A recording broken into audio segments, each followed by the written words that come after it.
Assalamualaikum warahmatullahi wabarakatuh. Sahabat toko Mandi Indonesia, sangat penting di minimarket mandiri adalah inovasi, sahabat toko Mandi Indonesia. Ketika toko sudah dibuka di grand opening, rame, besok rame lagi, konsumen juga akan yang namanya kejenuhan.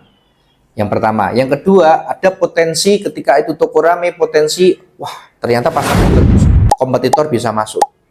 Begitu ya. Kalau kita buka toko rame, itu juga banyak ancaman juga. Ancamannya adalah kompetitor bisa masuk di mana-mana ya, karena informasi itu sangat mudah. Maka maksud saya adalah informasi mudah didapatkan. Dapat barang murah, bagaimana cara buka minimarket, bagaimana memulainya, dari mana, itu di internet sudah banyak kita cari ya, atau belajar dengan senior juga banyak. Jadi memang istilahnya sekarang itu PR-nya adalah bukan lagi informasi, karena sekarang sudah ada kemudahan informasi, PR-nya sekarang adalah kompetisi. Maka sangat penting inovasi bagi minimarket. Lalu inovasinya apa saja, Mas? Inovasi yang pertama adalah layanan-layanan tambahan seperti token, pulsa, ya, virtual, pokoknya produk-produk virtual atau produk-produk payment point, ya. Itu bisa ditambahkan untuk toko kita bisa jualan.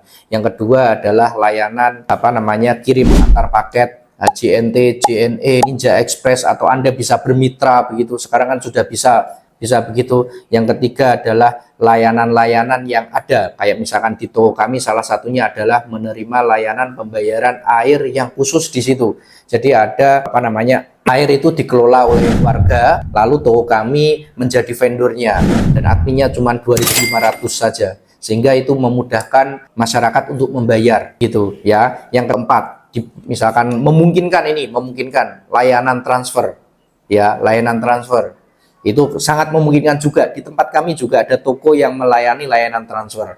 Administrasinya seperti apa? Nanti kita bahas di video selanjutnya.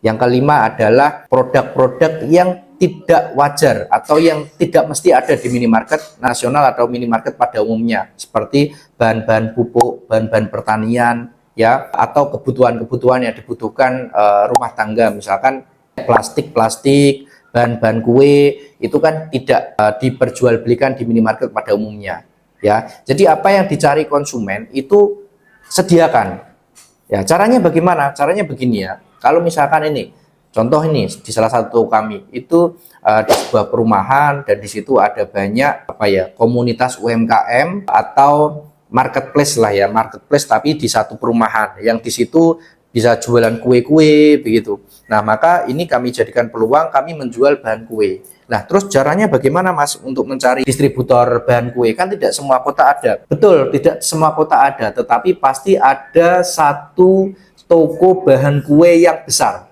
ya, bisa di tengah kota misalkan. Ambil aja di situ, nanti per piece-nya bisa ngambil 1.000 atau 1.500 atau 500 perak, nggak masalah begitu. Orang daripada jauh-jauh ke kota hanya untuk beli pewarna makanan, nah kita sediakan dengan selisih ya tadi 500 sampai 1.000 rupiah, orang pasti datang ke toko kita begitu ya. Ini salah satu contoh saja ketika kita tidak mendapatkan distributor atau supplier begitu ya.